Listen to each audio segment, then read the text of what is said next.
Hello friends, अब हम आज हम यहाँ पे बात करने वाले हैं सॉलिड वर्क्स की। सॉलिड वर्क्स बेसिकली सबसे पहले आज इस वीडियो में हम लोग बात करेंगे introduction of solid works. Solid works इस कंपनी का सॉफ्टवेयर है और इसका इंडस्ट्री में क्या क्या यूज़ है उस टाइप से हम लोग यहाँ पे बात करेंगे। तो सबसे पहले यहाँ पे हम देख लेते हैं इसके इंट्रोडक्शन के बारे में। बेसिकली अगर solid works because solid works क्या है, क्यों करना चाहिए। सॉलिड वर्क्स की अगर बात करें, सॉलिड वर्क्स एक मैकेनिकल का जो है 3D मॉडलिंग सॉफ्टवेयर है। बेसिकली सॉलिड वर्क्स जो है छोटी छोटी कंपनी, जैसे छोटी से छोटी या बड़ी से बड़ी कंपनी, स्मॉल स्केल इंडस्ट्री और लार्ज स्केल इंडस्ट्री भी यूज़ करती हैं। कोई भी हो, जैसे मान लो हमें कोई भी माउस या फिर लैपटॉप या कुछ भी बनाना है तो उसके लिए हमें यहाँ पे सॉलिड वर्क्स का यूज करते हैं, क्योंकि इसका जो ग्राफिकल यूजर इंटरफेस है बहुत ही इजी होता है। इसलिए सबसे ज़्यादा जो है इंडस्ट्री इसको प्रेफर करती हैं। इंडस्ट्री में सबसे ज़्यादा इसका यूज है और यहाँ पे जो है इसमें आसानी से हम लोग कोई भी चेंजेस कहीं पे भी जाके कर सकते हैं। ऑटोकैड 3D कहीं पे यूज नहीं होती, इसके लिए कहीं ना कहीं मॉडलिंग सॉफ्टवेयर्स यूज होते हैं। उसके लिए जो है बहुत सारे हैं, जैसे सॉलिड वर्क्स आपका है, कैटिया है, बहुत सारे मॉडलिंग सॉफ्टवेयर्स हैं। बट सबसे ज़्यादा जो यूज होता है वो आपका सॉलिड वर्क्स यूज होता है इंडस्ट्री में, क्योंकि इसका जो इंटरफेस है, ग्राफिकल यूजर इंटरफेस, वो बहुत ईजी है as compare to other softwares. तो सबसे पहले यहाँ पे बात कर लेते हैं कि सॉलिड वर्क्स किस कंपनी का सॉफ्टवेयर है। जैसे सॉलिड वर्क्स की बात करें तो सॉलिड वर्क्स एक कंप्यूटर एडेड इंजीनियरिंग कैड और CAE का सॉफ्टवेयर है जो कि माइक्रोसॉफ्ट विंडोज पे रन करता है। और इसकी जो इन्वेंटर कंपनी है वो है डोजॉल्ट सिस्टम। डोजॉल्ट सिस्टम ने इसको बनाया था। डोजॉल्ट सिस्टम जो है, जैसे ऑटोकैड की बात कर लें तो ऑटोकैड जैसे ऑटोडेस्क ने बनाया था, वैसे ही इसकी ये पेरेंट कंपनी है डोजॉल्ट सिस्टम, जिसमें कि कम से कम overall 2 million engineers and designers जो है इसमें 1,65,000 कंपनीज जो है इसको यूज करती हैं लगभग। और इसका जो फाउंडर 1993 में इसको जो है फाउंड किया गया था by the MIT graduate John Strick के द्वारा, जैसे ऑटोकैड के जॉन वॉकर हैं। और इसका जो फर्स्ट प्रोडक्ट लॉन्च हुआ था 1995 नवंबर 1995 में इसका फर्स्ट प्रोडक्ट सॉलिड वर्क्स 1995 जो है इसका लॉन्च हुआ था। इस समय इसका जो लेटेस्ट वर्जन आ चुका है वो 2021 आ चुका है। ठीक है, रोज हर साल जो है इसके वर्जन चेंज होते रहते हैं। तो बस ये है कि थोड़ा बहुत उसमें चेंज हो जाता है, जैसे एक दो कमांड बढ़ गई और उसमें जैसे कुछ एक्स्ट्रा टूल्स बढ़ जाते हैं। अगर आप उससे अपने आप को अपडेट करते हो तो वो आसानी से उसमें अपडेट रहोगे। ठीक है, तो इसमें सबसे पहले यहाँ पे बात कर लेते हैं कि सॉलिड वर्क्स जो है इसके क्या क्या फीचर्स हैं। जैसे सॉलिड वर्क्स की बात करें तो सॉलिड वर्क्स के क्या क्या फीचर्स हैं। इसमें हम लोग 3D सॉलिड मॉडलिंग देखेंगे। 3D सॉलिड मॉडलिंग का मतलब है इसमें हम लोग 3D पार्ट्स बनाएंगे, असेंबली करेंगे और 2D ड्राइंग जो है इसमें ऑटोमेटिक जनरेट होता है, जो कि काम हम लोग ऑटोकैड में मैनुअली करते हैं। ठीक है, 2D ड्राइंग इसमें हम लोग क्रिएट कर सकते हैं। कंसेप्चुअल डिजाइन जो हम लोग इसमें हम लोग क्रिएट कर सकते हैं। ठीक है, मैकेनिज्म वगैरह हम लोग परफॉर्म कर सकते हैं, इमेजेस और ये सारी चीज़ें हम लोग क्रिएट कर सकते हैं। असेंबली, लार्ज असेंबली के लिए यहाँ पे यूज होता है। लार्ज असेंबली की बात करें तो लार्ज असेंबली के लिए यूज होता है। शीट मेटल की यहाँ पे हम लोग शीट मेटल में भी इसका यूज कर सकते हैं। शीट का मतलब जैसे मान लो कोई भी शीट हो 1 mm 2 mm की thick as per standard of the company, उसके अकॉर्डिंग हम लोग यहाँ पे काम करते हैं। वेल्डमेंट की बात करें तो बेसिकली स्ट्रक्चर्स और फ्रेम्स वगैरह के लिए यहाँ पे यूज होते हैं। एडवांस सरफेसिंग जैसे कॉम्प्लेक्स और सॉलिड या फिर सरफेस के लिए यहाँ पे यूज होता है। मोल्ड डिजाइन वगैरह के लिए सॉलिड वर्क्स यूज होता है। तो ये इसके फीचर्स हैं जो कि हम लोग यहाँ पे यूज करते हैं। अलग अलग companies as per requirement of the company हम लोग इन मॉड्यूल्स को देखते हैं। अब यहाँ पे हम बात करते हैं इसके ग्राफिकल यूजर इंटरफेस की। और ग्राफिकल यूजर इंटरफेस की बात करें तो यहाँ पे मैं इसका इंटरफेस ओपन कर दे रहा हूँ। यहाँ पे सबसे पहले अगर आप देखेंगे तो यहाँ पे देखो लिखा हुआ है डसॉल्ट सिस्टम DS। यहाँ पे जाएंगे तो यहाँ पे न्यू पे क्लिक करेंगे, this is the part option and this is the assembly option and this is the drawing option. यहाँ पे जाओगे तो ये पार्ट का ऑप्शन आ रहा है जिसमें कि हम लोग पार्ट वगैरह बनाते हैं। असेंबली में हम लोग क्या करते हैं, असेंबली वगैरह क्रिएट करते हैं। ड्राइंग के अंदर हम क्या करते हैं, इसकी ड्राइंग वगैरह क्रिएट करते हैं। तो हमने क्या किया, इसके पार्ट पे क्लिक किया और उसको क्या कर दिया, ओके कर दिया। अब यहाँ पे हम इसके ग्राफिकल यूजर इंटरफेस की बात करने जा रहे हैं, जिसमें कि जैसा कि मैंने ऑटोकैड में भी देखा था कि ग्राफिकल यूजर इंटरफेस जो है इसमें हम लोग बात करते हैं। तो इसमें सबसे पहले जो है इसके अगर मैं ग्राफिकल यूजर इंटरफेस की बात करूं तो यहाँ पे अगर आप देखेंगे तो ये आपका स्टैंडर्ड टूल बार है, ये कमांड मैनेजर है और ये आपका व्यू टूल बार है। यहाँ पे अगर आप देखेंगे, जैसे इसको अगर हम देखें, इसको पूरे को इसको क्या बोलते हैं, व्यू टूल बार बोलते हैं, इसको बोलते हैं कमांड मैनेजर बोलते हैं। और ये जो ऊपर वाली लाइन आ रही है इसको हम लोग क्या बोलते हैं, यहाँ पे स्टैंडर्ड टूल बार, क्या बोलते हैं, स्टैंडर्ड टूल बार। और इसके जो लेफ्ट साइड में यहाँ पे दे रखा है, यहाँ पे लिखा हुआ है हिस्ट्री, सेंसर, ये सारी चीजें, इसको हम लोग बोलते हैं मॉडल ट्री या यू कैन से फीचर ट्री, जो भी आप कहना चाहो, स्पेसिफिकेशन ट्री, ठीक है, फीचर मैनेजर, डिजाइन ट्री इसको बोलते हैं। उसके बाद यहाँ पे अगर आप देखेंगे तो ये आपका यूनिट सेटअप का ऑप्शन है। बाय डिफॉल्ट इसमें यूनिट जो है MM में लगी हुई होती है, जैसे ऑटोकैड में भी हम लोग सेट करते हैं। कोई भी सॉफ्टवेयर, चाहे आपका कोई भी सॉफ्टवेयर यूज करो, उसमें सबसे पहले हम लोग यूनिट सेट ही करते हैं। तो यहाँ पे यूनिट सेट कर सकते हैं, कितने डेसिमल पे काम करना है। जैसे यहाँ पे एडिट डॉक्यूमेंट्स में जाएंगे तो यहाँ पे आप यहाँ पे बाय डिफॉल्ट जो भी आपको यूनिट दे रखी है उस यूनिट के अकॉर्डिंग हम लोग यहाँ पे काम कर सकते हैं। उसके बाद जितना डेसिमल प्लेस तक काम करना है आपको, उसको उतना डेसिमल प्लेस तक आप यहाँ पे काम कर सकते हैं उसको, और इसको हम लोग इस टाइप से मिनिमाइज कर सकते हैं, ठीक है। अब यहाँ पे देखो 3 टाइप के प्लेन आ रहे हैं, front plane, top plane, right plane. इन्हीं प्लेन पे हम लोग क्या करते हैं, स्केच को ड्रॉ करते हैं। इसके अकॉर्डिंग हम लोग क्या करते हैं, स्केच को ड्रॉ करते हैं, ठीक है। और यहाँ पे अगर आप देखेंगे तो XYZ वैसे अगर ऑटोकैड में हम लोगों ने इसको हम लोग क्या बोलते थे, WCS icon, work coordinate system icon या वर्क कोऑर्डिनेट सिस्टम आइकन, इसको हम लोग इसमें ट्रायड बोलते हैं, ठीक है। तो और ये जो एरिया है इसको हम लोग क्या बोलते हैं, ड्राइंग एरिया बोलते हैं, ठीक है। तो ये पूरा इंट्रोडक्शन है आपका सॉलिडवर्क्स स्क्रीन का, या इसको बोलते हैं graphical user interface of SolidWorks. अब यहाँ पे हम कुछ स्केचिंग के ऑप्शंस देख लेते हैं जो कि यहाँ पे हम लोग यूज करेंगे। जैसे कि यहाँ पे देखो लिखा हुआ है इंट्रोडक्शन, जो कि मैं बता चुका हूँ। सबसे पहले यहाँ पे पार्ट, असेंबली और ड्राइंग। पार्ट की बात करें तो इसमें पार्ट में क्या करते हैं, पार्ट में हमारे पास सबसे पहले एक पार्ट हम लोग बनाते हैं, ठीक है। बेसिकली ये क्या होते हैं, प्रिमिटिव्स, ज्योमेट्री और फीचर्स के यहाँ पे होते हैं, असेंबली। और सबसे बड़ी चीज इसमें जो पार्ट का जो फाइल एक्सटेंशन होता है, सबसे बड़ी चीज ये पूछा भी जाता है इंटरव्यूज वगैरह में। पार्ट की अगर मैं बात करूं इसमें, तो पार्ट का जो फाइल एक्सटेंशन होता है .sldprt, ठीक है, .sldprt, इसमें हमारी पार्ट की फाइल को सेव किया जाता है। जैसे ऑटोकैड की फाइल जो है, फाइल एक्सटेंशन क्या होता है उसका, होता है .dwg। अगर आप .dwg में इसको अगर आप सेव करके लाएंगे ऑटोकैड की फाइल को, तो वो क्या करेगा, वो आप सॉलिडवर्क्स में आसानी से ओपन कर सकते हैं, ठीक है। बट इसके अंदर ऐसा नहीं है, इसमें आपका जो फाइल है वो हमारा किस में सेव होगा, .sldprt में। .sldprt में हमारा ये पार्ट सेव होगा जाके, ठीक। तो इसमें हम लोग, हमारा जो फाइल एक्सटेंशन होता है .sldprt होता है पार्ट के लिए, जैसे ऑटोकैड का होता है, ठीक है। अब यहाँ पे हम बात करते हैं असेंबली की। असेंबली क्या होती है, असेंबली सेकेंड कंपोनेंट असेंबली होती है, और उसमें हम लोग 2 या 2 से अधिक पार्ट्स को असेंबल करते हैं, ठीक है, as per requirement of the mate, या यू कैन से जो है कनेक्शन, ठीक है।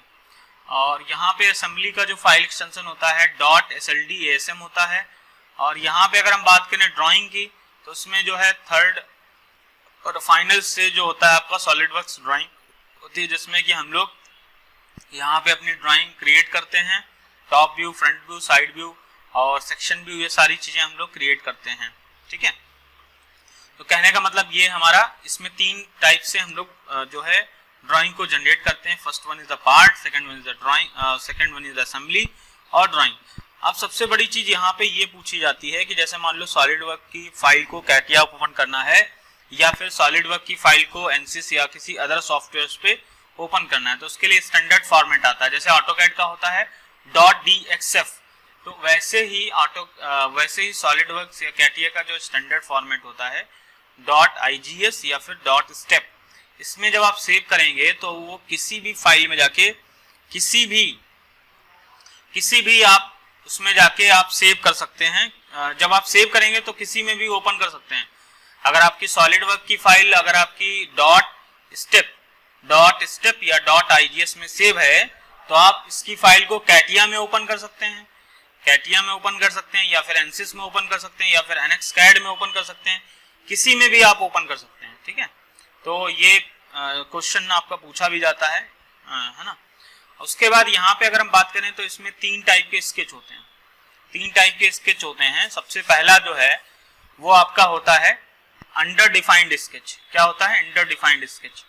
इसका मतलब क्या होता है पहले इसको समझ लेते हैं।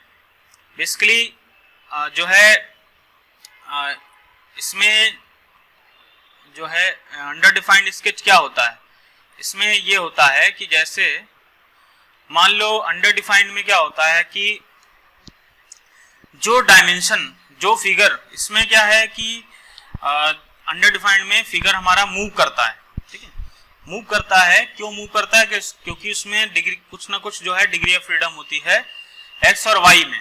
ठीक, इसमें लिखा हुआ है देखो, एडिशनल डायमेंशंस और relations are require under defined sketch entities, और उसमें जो बाय डिफॉल्ट जो कलर आता है वो आपका ब्लू आता है। ठीक है, फुल्ली डिफाइंड में क्या होता है, इसमें हमारे पास सारे डायमेंशन सारे हम लोग रिलेशन ऐड कर देते हैं, तो हमारा जो फिगर है वो हमारा ब्लैक कलर में हो जाता है और उसमें कोई भी डिग्री ऑफ फ्रीडम मतलब एक्स और वाई में 0 हो जाती है। ओवर डिफाइंड में क्या होता है कि जो है इसमें अगर डायमेंशंस हमारी कन्फ्लिक्ट करती हैं या ज्यादा डायमेंशन या रिलेशन ज्यादा दे देते हैं तो उस कंडीशन में हमारे पास ये ओवर डिफाइंड हो जाता है। जैसे मान लो हमने यहाँ पे 80 दिया, यहाँ पे 80 दिया और फिर मैंने क्या दे दिया है 40 दे दिया है, तो कहने का मतलब ये इतना होशियार है कि आपको एक ही बार आपको डायमेंशन बतानी है तो वो अपने आप पैरामीटर्स के अकॉर्डिंग इसको इक्वल कर देता है। ठीक है, ऑटोकैड में ये चीज नहीं। ऑटोकैड में क्या है कि ऑटोकैड आपका जो है उसमें सारी डायमेंशन हम लोग दिखाते हैं, इसमें क्या है ऐसा नहीं है। उसमें अगर आपने एक को डायमेंशन दे दिया है तो ऑटोमेटिक उसको ले लेता है। अब इसको मैं थोड़ा सा यहाँ पे दिखा देता हूँ कैसे यहाँ पे काम करेंगे। सबसे पहले इसके बारे में बात कर लेंगे कि ये अंडर डिफाइंड, फुल्ली डिफाइंड और ओवर डिफाइंड होता क्या है। तो सबसे पहले देखो, कोई भी आप प्लेन सेलेक्ट करते हैं और यहाँ पे देखो स्केच का ऑप्शन आता है। स्केच का जब ऑप्शन आएगा तो आपका जो प्लेन है वो ओरिएंटेशन आपकी ओरिजिन आ जाएगी। ओरिजिन आपका यहाँ पे है और आपको यहाँ से स्टार्ट करना है। ठीक है, तो ये आपने top plane, by default top plane लगा हुआ है, आप किसी भी प्लेन पे काम कर सकते हैं as per requirement of the drawing. Unit मैंने पहले ही सेट कर ली थी, यूनिट हम लोग यहाँ से सेट करना चाहें तो सेट कर सकते हैं। बाय डिफॉल्ट mm में लगी हुई है। अब जैसे यहाँ पे मैं एक सिंपल रेक्टेंगल बनाता हूँ, जैसे इसमें पहले कॉन्सेप्ट समझ लेते हैं अंडर डिफाइंड वाला। तो जैसे यहाँ पे हमने एक रेक्टेंगल बना लिया जिसमें कि 2 लाइनें भी ब्लू दिखा रही हैं। इसका मतलब ये है कि अभी ये फिगर हमारा क्या है, अंडर डिफाइंड है। आप इसको मूव कर सकते हैं। ठीक है, यहाँ से मूव कर सकते हैं। ठीक, अब यहाँ पे हम क्या करते हैं, बेसिकली देखो डिफाइंड कैसे बनाते हैं। डिफाइंड आप 2 तरीके से बना सकते हैं। इसमें क्या है कि आपको पहले डायमेंशन देनी पड़ेगी और इसमें रिलेशन देना पड़ेगा। ठीक, मतलब ज्योमेट्रिकल रिलेशन। तो जैसे मान लो इसको मैंने दे दिया 100, ठीक, और यहाँ पे हमने दे दिया इसको सपोज दैट 50। ठीक, तो यहाँ पे अगर आप देखेंगे तो ये हमारा फुल्ली डिफाइंड हो गया। अगर आप इसके स्टेटस बार में देखेंगे तो यहाँ पे भी देखो दिखाता है कि आपका ये फुल्ली डिफाइंड स्केच बन गया है। पहले हम सारी कमांड को क्लियर कर लेंगे, यहाँ पे स्केच का कॉन्सेप्ट सारे समझ लेंगे। उसके बाद लास्ट में जाके हम एक ड्राइंग पे आपको बता देंगे कि कैसे आपका काम करना चाहिए और किस टाइप से हमारा फुल्ली डिफाइंड स्केच होना चाहिए। ठीक है, तो यहाँ पे अब देखो, यहाँ पे मैंने दोनों डायमेंशन दे दिया, फुल्ली डिफाइंड हो गया है। अगर आप इसकी डायमेंशन या इसकी डायमेंशन फिर से बताने जाएंगे तब ये क्या करेगा, ये आपका क्या करेगा, तब आपका ये इस टाइप से अगर आप देखेंगे, सॉरी, अगर आप इसमें देखो फिर से यहाँ पे अगर आप डायमेंशन देने जाएंगे और यहाँ पे देखोगे यहाँ पे, तो यहाँ पे देखो ओवर डिफाइंड हो रहा है, ठीक, क्योंकि ये आपका कंफ्लिक्ट कर रही है, मतलब बार बार डायमेंशन एक को हम नहीं दे सकते, तो ठीक है। तो ये आपका ओवर डिफाइंड का कॉन्सेप्ट है। उसको हम ड्रिवन और ड्राइवन डायमेंशन को हम बाद में देखेंगे क्या होती हैं, ठीक है। सबसे पहले यहाँ पे तो ये कॉन्सेप्ट हमारा क्लियर हो गया कि यहाँ पे ओवर डिफाइंड क्या होता है, और हमारा जो फिगर है वो फुल्ली डिफाइंड में होना चाहिए, ठीक, ताकि आपका यहाँ पे पार्ट में हम लोग कन्वर्ट कर सकते हैं, ठीक है। अब सबसे पहली चीज क्या होता है कि अगर हम यहाँ पे बात करें कि जो है रिलेशंस क्या होते हैं, रिलेशंस क्या होते हैं, यहाँ पे रिलेशंस की बात करें तो रिलेशंस क्या होते हैं। रिलेशन बेसिकली अगर आप देखेंगे तो रिलेशन हमारे यहाँ पे होते हैं, बेसिकली यहाँ पे अगर रिलेशन की बात करें तो दो टाइप के रिलेशन होते हैं। यहाँ पे देखो ये सारे रिलेशन दिख रहे हैं। यहाँ पे अगर हम रिलेशन की बात करें दो टाइप के रिलेशन कौन कौन से होते हैं। पहला होता है आपका डायमेंशनल रिलेशन और दूसरा होता है आपका ज्योमेट्रिकल रिलेशन, ठीक। यहाँ पे अगर मैं बात करूँ उन्हीं के थ्रू हम लोग क्या करते हैं, इसको हम लोग डिफाइन करते हैं। जैसे यहाँ पे मैं क्या करता हूँ, एक सिंपल स्केच बनाता हूँ आपको और इसको मैं डिफाइन करके दिखाता हूँ। जैसे मान लो मैंने यहाँ पे एक रेक्टेंगल बनाया था, ठीक है, और इसको यहाँ पे अगर आप देखेंगे तो ये भी अंडर डिफाइंड है। बिकॉज क्योंकि यहाँ पे क्या है कि देखो ये हॉरिजेंटल यहाँ पे रिलेशन दिखा रहा है। तो बेसिकली अगर रिलेशन की बात करें तो रिलेशन हमारे दो टाइप के होते हैं। पहला होता है आपका ज्योमेट्रिकल रिलेशन और दूसरा होता है आपका डायमेंशनल रिलेशन, ठीक। तो ज्योमेट्रिकल और डायमेंशनल का यूज करते हुए हम लोग अपने फिगर को क्या करते हैं, फुल्ली डिफाइन करते हैं, ठीक। तो यहाँ पे हमारे ये ज्योमेट्रिकल रिलेशन है, ये लग के आते हैं। अगर आपको हटाना चाहते हैं तो हटा सकते हैं। अभी मैंने यहाँ पे हाइड कर रखे हैं, तो अगर आप इसको अनहाइड करना चाहते हैं तो आप यहाँ से कर सकते हैं। यहाँ पे आप देखेंगे तो ये देखो ग्रीन कलर में दिखा रहे हैं। मैंने हाइड इसलिए कर रखे हैं तो क्यों आप बड़ा स्केच बनाओगे तो उसमें सब पूरा हरा हरा हो जाता है। तो अपने समझने के लिए हम यहाँ पे अगर ऑन करना चाहें तो ऑन कर सकते हैं, ऑफ करना मतलब हाइड करना चाहें तो हाइड कर सकते हैं। अभी हटे नहीं है, परमानेंट डिलीट नहीं हो। अब अगर आप इसको डिलीट कर देंगे तो वो फिगर हमारा क्या हो जाएगा, अंडर डिफाइंड हो जाएगा। तो इसीलिए इसको हम लोग लगा के चलेंगे। तो ये हमारे ज्योमेट्रिकल रिलेशन हमारे यहाँ पे लगे हुए होते हैं और इसको कहीं कहीं पे हम लोग कंस्ट्रेंट भी बोलते हैं, ठीक है। तो एक ही चीज है। अब बात आती है यहाँ पे जो है ज्योमेट्रिकल रिलेशन तो लगे हुए हैं, अब हमें जरूरत है यहाँ पे डायमेंशनल की। तो डायमेंशनल में आपको स्मार्ट डायमेंशन में जाओगे, कोई भी डायमेंशन अगर आपको करनी है, चाहे वो सर्कुलर डायमेंशन हो, चाहे वो एंगुलर डायमेंशन हो, चाहे वो लीनियर डायमेंशन हो, यूज ऑलवेज स्मार्ट डायमेंशन।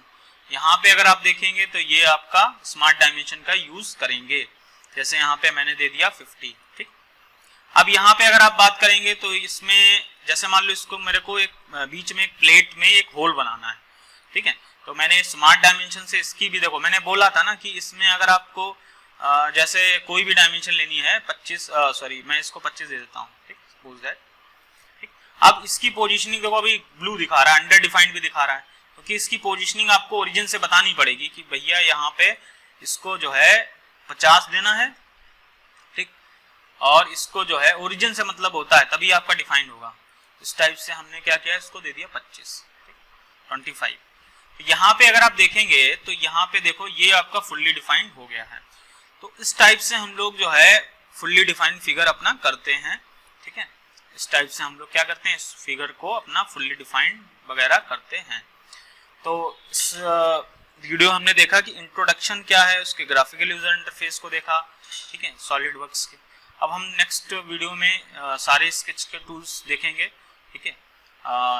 तो इसमें इतना ही, बाकी नेक्स्ट वीडियो में देखेंगे स्केच टूल्स को। Thank you so much.